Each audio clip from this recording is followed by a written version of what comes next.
Good afternoon and greetings to everyone out there in the interwebs. Welcome to Bus Thoughts with Brother Beard. I'm Brother Beard, and there's my school bus.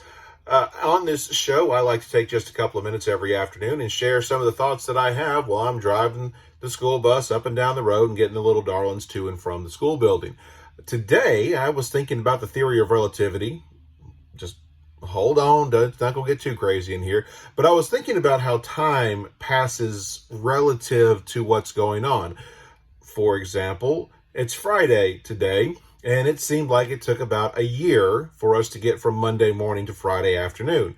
But I know that I'm going to blink about 3 times this weekend, and the weekend's going to be over, and I'm going to be coming back to work on Monday morning. Don't know why time seems to pass that way. I'm sure that there's a very intelligent and scientific explanation for why that is the case. I don't know it. If I ever come across it, I'll be sure to let you know.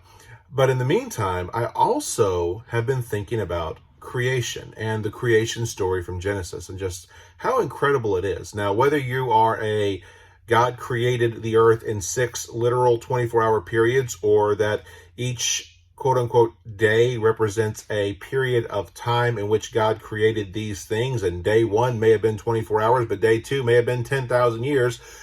Whatever camp you fall into, the creation story is absolutely incredible. Personally, I fall into the 6 literal 24-hour periods camp, that when the Bible says 6 days, it literally means 6 days.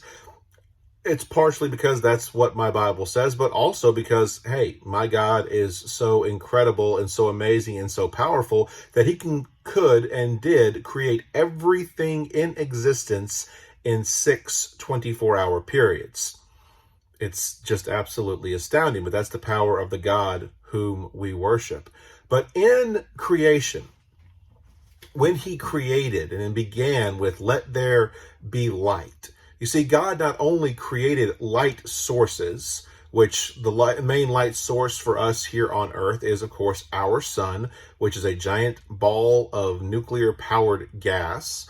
And as powerful as our sun is, able to warm our planet from 93 million miles away, as powerful as our sun is, it's actually kind of a shrimp in comparison to some of the other stars out in the cosmos. There's one called Betelgeuse that, if I remember correctly, that it is twice the size of Earth's orbit around the sun.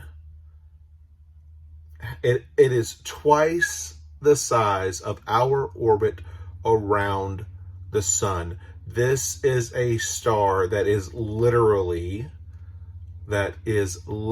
hundreds of millions of miles across. And that's just one star. And the Bible tells us that while God was creating the sun and the moon, he just kind of created the stars as he was going. He had nothing better to do. He had a few spare moments, and so he just created trillions of these enormously huge, enormously powerful gas giants that have energy that is absolutely off the charts and gravitational pulls that we can't even begin to fathom. And he just, had nothing else to do. And so I'm going to throw a few stars out there.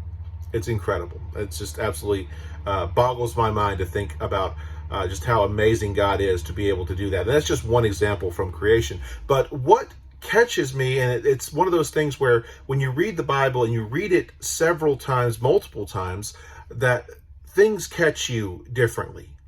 Things stand out that may have never stood out to you before. And the last time I read through Genesis back in January and read through the creation story, it caught me that, when God created light, he didn't just create light sources.